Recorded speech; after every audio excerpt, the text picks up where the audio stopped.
வணக்கம். இது உங்கள் சிவகாமி ஸ்போக்கன் இங்கிலீஷ். இன்றைக்கி ஸ்போக்கன் இங்கிலீஷில் நம்ம 48வது நாள் கிளாஸ் பார்க்க போகிறோம். ஸோ இது வரைக்கும் என்ன பார்த்தோம் அப்படின்றத நம்ம ப்ரீஃபாக நேற்று அந்த ரிவிஷன் கிளாஸில் பார்த்துருப்போம். சரிங்களா? ஒரு கண்டினியூஸாக இதுக்கு முன்னாடி ஒரு 44, 45, 46, 47 அந்த கிளாஸ்லலாம் என்னென்ன பார்த்தோம் அப்படின்றத கடைசியாக நடந்த 47வது கிளாஸில் ஒரு ஃபுல் ரிவிஷன் ஒன்று பார்த்துருப்போம். ஏன்னா அந்த 4 கிளாஸுமே 44, 45, 46 அந்த 3மே தொடர்ச்சியாக கொஞ்சம் பிரேக் விட்டு ரொம்ப ஒரு 2-3 நாளுக்கு அப்புறம் பிரேக் விட்டு வந்ததால் ஸோ நம்ம அதை எல்லாத்தையுமே ஃபுல் ரிவிஷனில் பார்த்துட்டோம்.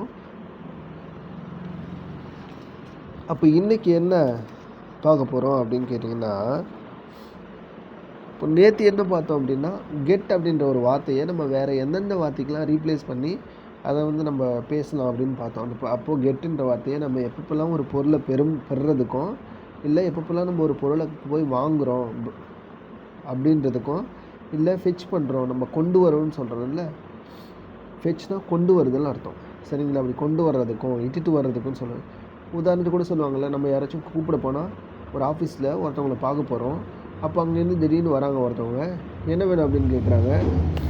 ஒன்றும் இல்லை, நான் அவங்கள பார்க்க வந்திருக்கேன் அப்படின்னு சொல்லும்போது, அப்படியா ஒரு 2 நிமிஷம் வெயிட் பண்ணுங்கள், நான் போய் கூப்பிட்டு வரேன், நான் போய் அவங்கள இட்டுட்டு வரேன், நான் போய் அவங்கள கொண்டு வரேன் அப்படின்னு சொல்லுவாங்கள்ல. ஸோ அப்போ தண்ணியை கொண்டு வரேன் அப்படின்னாலும் நம்ம ஃபெச் அப்படின்ற ஒரு வார்த்தையை நம்ம யூஸ் பண்ணலாம். அதே மாதிரி கூப்பிட்டுட்டு வரேன் இட்டுட்டு வரேன் அப்படின்ற சொல்கிறதுக்கெல்லாம் நம்ம ஃபெச் அப்படின்ற வார்த்தையை யூஸ் பண்ணலாம். சரிங்களா? ஓகே. அப்போது கெட் அப்படின்ற வார்த்தைக்கு பதிலாக ரிசீவ், பை, கெட்டு, ஃபைண்டு இந்த மாதிரி. அப்போது ரிசீவ்னா பெரு அப்படின்னு அர்த்தம், அடுத்து பைனா வாங்குன்னு அர்த்தம், ஃபெச்னா கொண்டு வருதல்னு அர்த்தம், அடுத்து ஃபைண்டுனா கண்டுபிடி. இந்த வார்த்தைகளுக்கு எல்லாமே மாற்ற நம்ம கெட் அப்படின்ற வார்த்தையை பயன்படுத்தலாம். அது எந்தெந்த சென்டென்ஸில் அப்படின்றத வச்சு நம்ம நேற்று ஃபுல்லாக ப்ரீஃபாக பார்த்தாச்சு. அதே மாதிரி ஆன் ஃபுட் அப்படின்னா நான் உங்களுக்கு சொல்ல மறந்துட்டேன். ஆன் ஃபுட் அப்படின்னா காலால் நடந்து வர்றது அப்படின்னு அர்த்தம். சரிங்களா? நடந்து வந்தேன் அப்படின்னு சொல்லுவோம்ல, ஐ கேம் ஆன் ஃபுட். நீ எப்படி வந்த? How did you came here?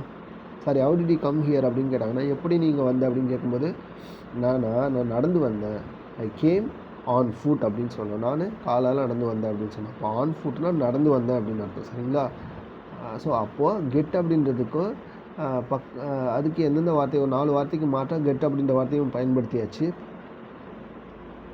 பார்த்தாச்சு. அதுக்கப்புறம் கெட்டு கூட அட்ஜெக்டிவ் சேர்ந்து வரும்போது அது எப்படிலாம் ஒரு சென்டென்ஸில் மாறி வரும் அப்படின்றதையும் பார்த்தாச்சு. சரிங்களா? உதாரணத்துக்கு அப்போ இப்போ இன்னொன்று பார்க்க போகிறது என்னென்னா, கெட் டு ஒரு பிளேஸ்.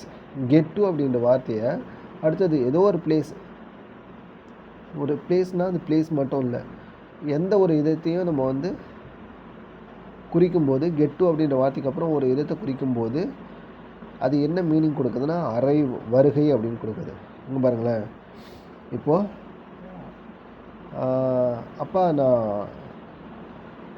நியூயார்க் வரேன் அப்படின்னு சொல்கிறப்போ I get to New York, I get to New York. அப்போ கெட்டுக்கு பக்கத்தில் ஒரு பிளேஸ் வருதா, I get to work at 10 AM in the morning அப்படின்னு சொல்லுவாங்க. இப்போ ஐ கெட் டு ஒர்க்னா அப்போ கெட்டுக்கு பக்கத்தில் ஒர்க். அப்போ ஒர்க் அப்படின்றது ஒரு வேலை செய்கிற இடத்த குறிக்குதா. எப்போவுமே நான் வேலைக்கு காலையில் 10 மணிக்கெல்லாம் போயிடுவேன். So I get to work 10 AM in the morning. அடுத்தது ஐ get to New York, I get to London, நான் லண்டன் போகிறேன். தே கெட் டு லண்டன்னா அவங்க லண்டன் போகிறாங்க. ஸோ அப்போ லண்டன்னா வருகைன்னு அர்த்தம், போகிறதுக்கு இல்லை. கெட் டுனா வருகைன்னு அர்த்தம். தே கெட் டு லண்டன் அப்படின்னா அவங்க லண்டனுக்கு வராங்க. தே கெட் டு ஒர்க்னா அவங்க ஆஃபீஸ்க்கு வர்ற டைம். சரிங்களா? வருவது அப்படின்னு அர்த்தம். சரிங்களா? அப்போ கெட் டுவோட ஒரு பிளேஸ் ஒன்று சேர்ந்துச்சுன்னா அதுக்கு மீனிங் என்னென்னா வருகை அப்படின்னு அர்த்தம். அப்போ கெட் டு லண்டன் சொல்லலாம். Get to London, they get to லண்டன்னா அவங்க லண்டனுக்கு வருகை வர்றாங்க அப்படின்னு அர்த்தம். அப்போ கெட் டு அப்படின்றத அதுக்கு பக்கத்தில் ஒரு பிளேஸ் ஆட் பண்ணால் அது நம்ம வருகை அப்படின்ற ஒரு மீனிங்கை குறிக்கும். சரிங்களா? ஓகே. அதுக்கு அடுத்தது இப்போ பாருங்களேன், கெட் டு வருகை. How did you get here அப்படின்னு ஒரு கேள்வி. எப்படி நீங்கள் வந்த? ஹவு டிட் யூ கெட் அப்படின்னா how did you get here. Get to அப்படின்னு சொல்லலாம், கெட் அப்படின்லாம் சொல்லலாம். நான் how did you get here ஆனால் நான் நடந்து வந்தேன். ஐ கேம் ஆன் ஃபுட், இல்லை ஐ கேம் பை ட்ரெயினில் வந்தேன். அப்படின்னு சொல்லிக்கலாம். சரிங்களா? அப்போ கெட்டு ப்ளஸ் ஒரு பிளேஸை ஆட் பண்ணோன்னா அதுக்கு வந்து வருகை அப்படின்ற மீனிங்கில் இந்த சென்டென்ஸில் அது பயன்படும். அதே மாதிரி தனியாக கெட் அப்படின்றத வந்து நம்ம வருகை அப்படின்றத மீனிங்கில் வச்சுக்கணும் சொல்லிக்கலாம். இப்போது கெட் ஹோம், அப்போ கெட் ஹோம்னு சொல்ல தேவையில்ல. ஹோம் வந்தால் மட்டும் கெட் ஹோம்னு சொல்ல தேவையில்லை, கெட் ஹோம்னு சொல்லலாம் போதும். சரிங்களா? Usually get home evening 6 o'clock அப்படின்னா நான் 6 மணிக்கெலாம் வீட்டுக்கு போயிடுவேன். சரிங்களா? வீட்டுக்கு போயிடுவேன். ஓகேங்களா? அப்போ புரியுதா இதெல்லாம்? அப்போது கெட்டு டு அதுக்கப்புறம் ஒரு பிளேஸு அது வந்து வருகைன்னு சொல்லும். அப்புறம் கெட்டோட அட்ஜெக்டிவ் சேர்ந்து வந்தால் அதனோட பயன்பாடுகள் என்னென்னு ஏற்கனவே பார்த்தாச்சு. அப்புறம் ரிசீவ், பை, ஃபெச், ஃபைண்ட் இந்த வார்த்தைகளுக்கெல்லாம் மாற்ற நம்ம கெட்டை எங்கெங்கே எந்தெந்த மாதிரியான சுச்சுவேஷனில் பயன்படுத்துகிறோம், அதனோட பொருள் என்ன அப்படின்னு பார்த்தாச்சு. சரிங்களா? ஓகே, இப்போ நம்ம ப்ரீஃபாக சென்டென்ஸ்க்கு போயிடலாம். இப்போது வார்த்தைகளை கவனிங்க. ஃபஸ்ட்டு இன்றைக்கி பார்க்க போகிறது வந்து get in, get out, get on, get off இந்த 4 வார்த்தைகள். இது எந்தெந்த மாதிரி சென்டென்ஸில் பயன்படுது, அப்படி பயன்படுத்தும் போது அதனுடைய பொருள் என்ன அப்படின்னு பார்க்குறோம். அப்போ கெட் இன், கெட் அவுட் இந்த 2 வார்த்தைகளையும் நம்ம ஒரு காருக்கு உள்ளே ஏறும்போதோ, காருக்குள்ளே போகும்போதோ, கார்லேருந்து வெளியே வரும்போதோ நம்ம கெட் இன், கெட் அவுட் அப்படின்ற வார்த்தையை நம்ம யூஸ் பண்ணலாம். சரிங்களா? அடுத்தது கெட் ஆன், கெட் ஆஃப் அப்படின்ற வார்த்தையை வந்து நம்ம ஒரு ட்ரெயின்குள்ளேயோ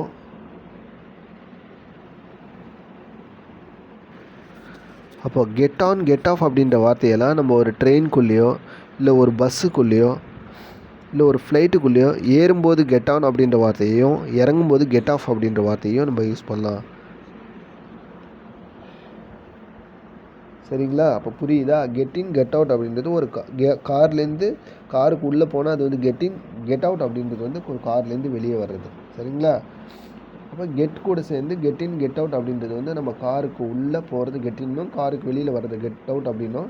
அதுமாதிரி கெட் ஆன், கெட் ஆஃப் அப்படின்ற வார்த்தைகள்லாம் ஃப்ளைட்டுக்கு உள்ளே போகிறத கெட் ஆன் அப்படின்ற வார்த்தையும், அதே மாதிரி வெளியில் வர்றது ஃப்ளைட்டு, காரு, ட்ரெயின் இந்த 3த்துக்கும் வெளியில் வர வார்த்தையாகும். கெட் ஆஃப் அப்படின்னா ஃப்ளைட்லேருந்து இறங்குறேன், ஐ கெட் ஆஃப் அப்படின்னா I get of from the flight அப்படின்னா நான் ஃப்ளைட்லேருந்து இறங்குறேன் அப்படின்னு அர்த்தம். சரிங்களா? ஓகே, இதை நம்ம சென்டென்ஸ் வச்சு பார்க்கலாம். இப்போ ஃபஸ்ட்டு காட் இன், காட் அவுட். நான் ஏற்கனவே சொன்னேன், கெட் அப்படின்றது ஒரு ப்ரெசன்ட் வெர்பு. அதை வந்து நம்ம எல்லா ஃபார்ம்லேயும் எழுதலாம். கெட் இன் அப்படின்றது வந்து காட் இன் எழுதலாம், ஹேவ் கான் இன் எழுதலாம். சரிங்களா?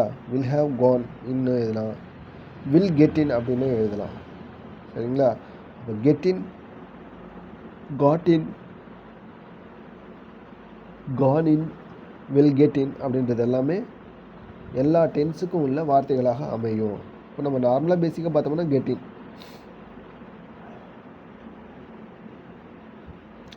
இதை வந்து நம்ம மாற்றி சொல்லும்போது இங்கே பாருங்கள், உதாரணத்துக்கு got in to the car, they got in to the car அப்படின்னா அவங்க எல்லாம் காரில் ஏறினாங்க அப்படின்னு அர்த்தம்.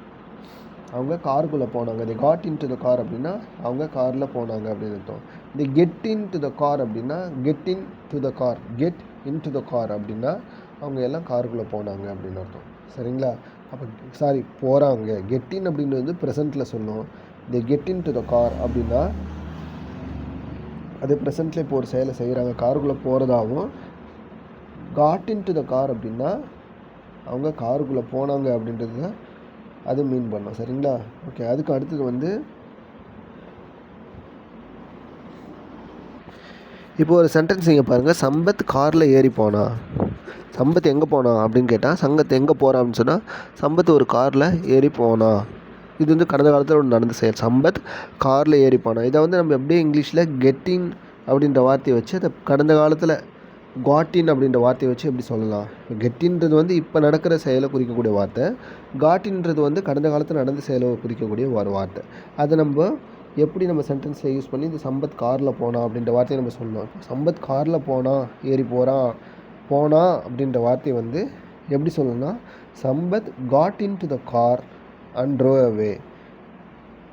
சம்பத் காருக்குள்ளே போனால் அப்புறம் சம்பத் காருக்குள்ளே போயிட்டு அதை ஓட்டிக்கிட்டு அதில் ஏறி போயிட்டான். இல்லைனா சம்பத் காரில் போயிட்டு அதை ஏறி ஓட்டிகிட்டு போயிட்டான் அப்படின்னு அர்த்தம். சம்பத் காரில் இல்லை ஏறி போயிட்டான் அப்படின்னு அர்த்தம். Sampath got in to the கார்னால் காருக்குள்ளே போனான் அப்படின்னு அர்த்தம். அன்றோ வேணா ஓட்டிக்கிட்டு ரொம்ப தூரமாக போயிட்டான், காருக்குள்ளே ஏறி அதை ஓட்டிகிட்டு ரொம்ப தூரமாக போயிட்டான் அப்படின்னு அர்த்தம். சரிங்களா? அடுத்தது அவள் காரிலிருந்து இறங்கி வந்தாள். அப்படின்றப்போ she got out of the car. கார்லேருந்து ஃபஸ்ட்டு காருக்கு உள்ளே போகிறது வந்து கெட் இன் அப்படின்றதும், காருக்கு உள்ளேருந்து வெளியில் வர்றத கெட் அவுட் அப்படின்ற வார்த்தையை வச்சு நம்ம சொல்லலாம். இதே கடந்த காலத்தில் சொன்னோம்னா காட் இன் அப்படின்னா காருக்கு உள்ளே போகிறது, காட் அவுட் அப்படின்னா காருக்கு வெளியில் வர்றது. இப்போ அவள் கார்லேருந்து இறங்கி வந்தான்றதை வந்து she got out of the car. She got out of the கார்னால் அவள் கார்லேருந்து இறங்கி வந்தாள் அப்படின்னு அர்த்தம். சரிங்களா? ஓகே, புரியுதுங்களா உங்களுக்கு வித்தியாசம்? கார் ஒன்றும் இல்லை, சிம்பிளான வார்த்தைகள் தான். கெட் இன் கெட் ஆஃப் அப்படின்ற வார்த்தைகள் வந்து ஒரு காருக்கு உள்ளே போகிறதையும் காருக்கு உள்ளேருந்து வெளில வரதையும் குறிக்கக்கூடிய ஒரு வார்த்தைகள். சரிங்களா? அடுத்தது கெட் ஆன் கெட் ஆஃப் அப்படின்ற வார்த்தையை பற்றி பார்க்குறோம்.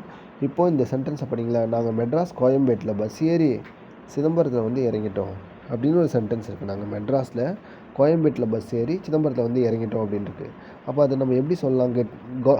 கெட் ஆன் கெட் ஆஃப் வச்சு.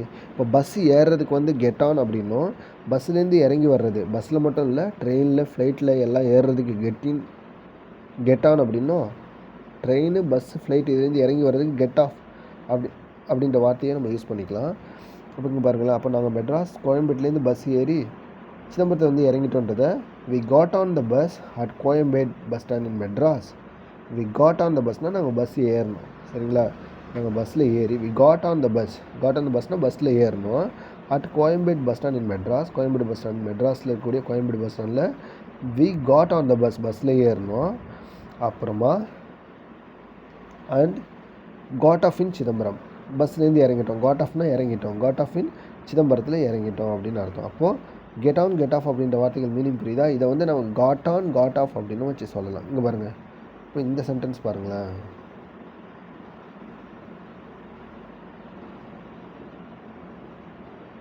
லண்டனில் காலை 10 மணிக்கு கிளம்பி பிரிஸ்டலில் 11 மணிக்கு வந்துட்டோம். லண்டனில் நாங்கள் காலைல 10 மணிக்கு கிளம்பி பிரிஸ்டலுக்கு காலைல 11 மணிக்கு வந்துட்டோம். 1 மணி நேரத்தில் வந்துட்டோம். அதை அப்படி எப்படி சொல்லலாம்?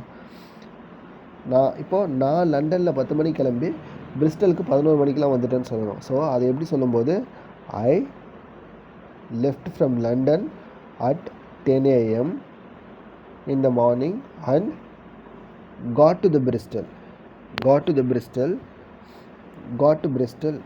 நான் got to கூட ஒரு பிளேஸ் ஒர்க் பிளேஸ் வச்சு சொன்னல. And got to Bristol at 11 a.m. 1 மணி நேரத்தில் வந்துட்டேன். 10 மணிக்கு லண்டனில் ஏறி பிரிஸ்டலுக்கு 11 மணிக்கு வந்துட்டேன். சரிங்களா? அப்போது அதை எப்படி சொல்கிறதுனா ஐ left from London at 10 a.m. in the morning and got to Bristolனா வந்தேன், வருகை புரிந்தேன். சரிங்களா? got to Bristol at 11 a.m. சரிங்களா? ஓகே, இது புரிஞ்சுதா? அடுத்தது பாருங்கள். அங்கேருந்து இரவு 10 மணிக்கு கிளம்பி 12 மணிக்கு வீட்டுக்கு வந்துட்டோம். அங்கேருந்து இரவு நேற்று தெரியுமா உனக்கு, அங்கேருந்து நான் நைட்டு 10 மணிக்கு கிளம்பி எனக்கு ஒரே அந்த ஃபங்க்ஷன் முடித்தோடனே ஒரு மாதிரி டயர்டாக இருந்துச்சா, டக்குன்னு நாங்கள் பார்த்தோம். அங்கேருந்து ஒரு 10 மணிக்கு கிளம்பி 12 மணிக்கெலாம் நாங்கள் வீட்டுக்கு வந்து ஃபேஸ் வாஷ் பண்ணிவிட்டு ரொம்ப நிம்மதியாக கொஞ்சம் சாப்பிட்டு தூங்கிட்டோம். ஏன்னா உங்களுக்கு ரொம்ப டயர்டாக இருந்துச்சு. அப்போ அதெல்லாம் எப்படி சொல்லலாம்? I left from there at 10 p.m. நான் அங்கேருந்து 10 மணிக்கெலாம் கிளம்பிட்டோம். நைட்டு 10 மணிக்கு கிளம்பி அண்ட் காட் ஹோம்.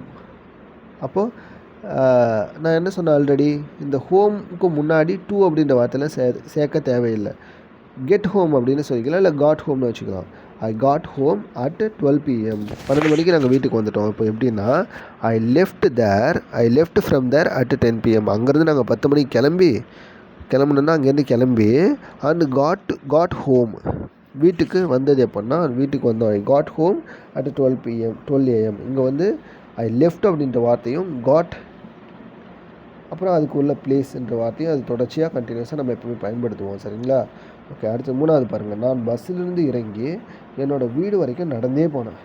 தெரியுமாடா, நைட்டில் பஸ்ஸே இல்லை, யாருமே வரவே இல்லை, 2 வீலர் எடுத்துக்கிட்டேன். அப்போது நான் பஸ்லேருந்து இறங்கி ஒரு 1 கிலோமீட்டர் வரைக்கும் நான் நடந்தே எங்கள் வீடு இருக்குது. 1 கிலோமீட்டர்லேருந்து நான் நடந்தே எங்கள் வீட்டுக்கு போனேன். 1 கிலோமீட்டர் தூரம் நடந்தே எங்கள் வீட்டுக்கு போனேன். அப்படின்னப்போ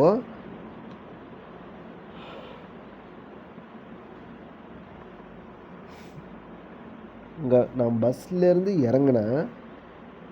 இறங்கி என்னோடய வீடு வரைக்கும் நடந்தே போனேன். இது நடந்து முடிஞ்ச செயல். அப்போ எப்படி வரும்?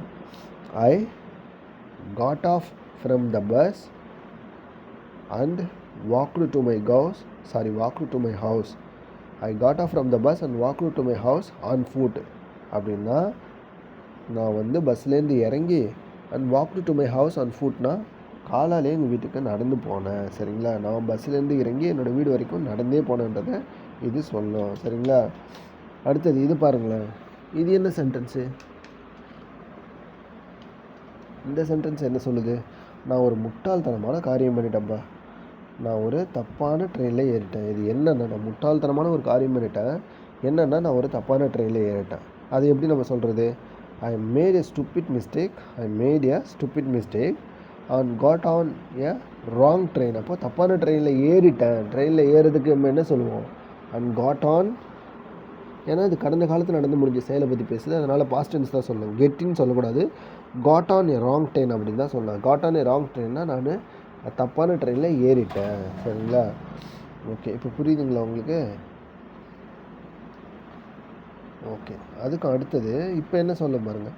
ஓகே, இப்போ நம்ம எக்ஸசைஸ் சொல்லலாம். ஸோ இப்போ இதெல்லாம் உங்களுக்கு புரிஞ்சிருக்கும்னு நினைக்கிறேன். இப்போ எக்ஸசைஸ் பார்த்தீங்கன்னா அதில் நம்ம ஒரு சென்டென்ஸை நம்ம இது வரைக்கும் பார்த்தது வரைக்கும் வச்சு நீங்களே கொஞ்சம் ஃபில் பண்ணுங்கள். சரிங்களா, ஒரு சில சென்டென்ஸ்லாம் டேஷ் விட்டு எழுதியிருக்கேன், அதெல்லாம் நீங்கள் ஃபில் பண்ணுங்கள். இன்கேஸ் ஆன்சர் தெரிஞ்சதுன்னா நீங்கள் கமெண்ட்டில் போஸ்ட் பண்ணிங்க, நான் ரிப்ளை பண்ணுறேன். சரிங்களா, இப்போது பாருங்களேன், நம்ம எப்போயுமே சொல்லுவோம்ல, டேய் சூடாக இருக்கும்போது அந்த டீயை குடியாண்டா, இல்லைனா அது ரொம்ப ஜில்லுன்னு ஆகிடும் அப்படின்னு சொல்லுவாங்க. வீட்டில் நம்மள அடிக்கடி சொல்லுவாங்க. ஸோ அதை எப்படி சொல்கிறது அப்படின்னா, ட்ரிங்க் த டீ. அப்பா சொல்லும்போது, அந்த டீயை குடி, drink the tea, drink the tea. If not it is getting cold, if not it is getting cold. Getting கோல்டுனா இப்போ நான் அந்த கெட் அப்படின்ற வார்த்தை இங்கே கெட்டிங் மாறுது. ஏற்கனவே லாஸ்ட் கிளாஸ் சொன்னேன்ல, கெட் அப்படின்ற வார்த்தை வந்து காட்டுன்னு சொல்லலாம், வில் கெட்டுன்னு சொல்லலாம், இல்லை வந்து கெட்டிங் அப்படின்னு சொல்லலாம். ஸோ அப்போ கெட்டிங்னா அது அந்த நிலையை அடையுதுன்னு அர்த்தம். பிற்காலத்தில் அந்த நிலையை அடைஞ்சிடும் கொஞ்சம் காலத்தில். சரிங்களா, அப்போது சூடாக இருக்கும்போதே டீயை குடிச்சிடு, drink the coffee. If not it is getting cold, அது இல்லைனா அது சில்லுன்னு ஆகிடும் அப்படின்ற மீனிங்கை தரும். சரிங்களா, இப்போ இந்த ரெண்டாவது சென்டென்ஸ் பாருங்கள், இதை நீங்கள் தான் ஃபில் பண்ண போகிறீங்க. Turn on the lights, it's dash போட்டுக்கலாம். அந்த கெட் அப்படின்ற வார்த்தை இட்ஸ் கெட் லேட். அப்போ டர்ன் ஆன் த லைட்ஸ்னா எப்பா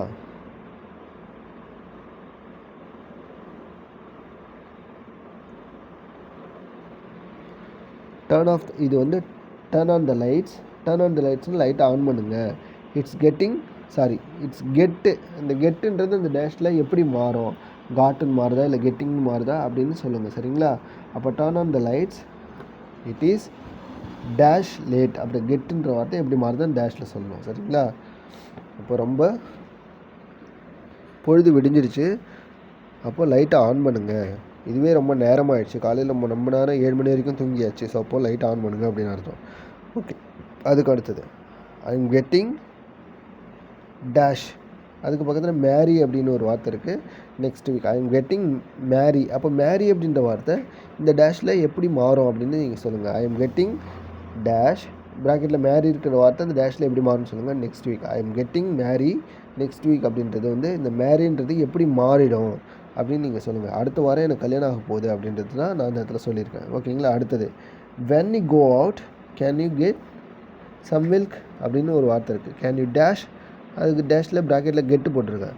இந்த டான்ஸில் இந்த கெட்டு வந்துட்டு எப்படி மாறணும்னு சொல்லிட்டு ஃபில் பண்ணுங்கள். சரிங்களா, அப்போ வென் யூ கோ அவுட், நீங்கள் போகும்போது நம்ம சில பேர் சொல்லுவாங்கள்ல, ஏன்பா வெளில போகும்போது எனக்கு கொஞ்சம் பால் வாங்கிட்டு வரீங்களா, எங்களுக்கு கொஞ்சம் பால் வாங்கிட்டு வரீங்களா, டீ குடிக்கணும் போல் இருக்குது அப்படின்னு சொல்லும்போது எப்படி சொல்லுவாங்க? When you go out can you dash போட்டு get can you get some milk அப்படின்னு சொல்லியிருக்காங்க. ஆனால் இந்த கெட்டு இந்த டேஷில் எப்படி மாறும்னு சொல்லுங்கள். சரிங்களா, அதுக்கு அடுத்தது மை பிரதர் டேஷ், இந்த டேஷில் வந்து கெட்டு மேரிட் லாஸ்ட் இயர்.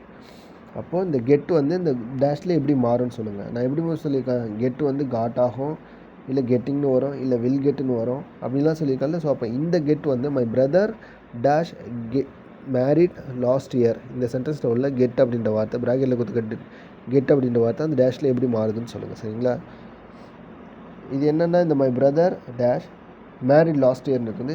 என்னோடய அண்ணனுக்கு, என்னோட பிரதருக்கு லாஸ்ட் இயர் தான் திருமணம் ஆச்சு அப்படின்றது சொல்லக்கூடிய வார்த்தை. அடுத்தது it is difficult to dash the parcel in this place.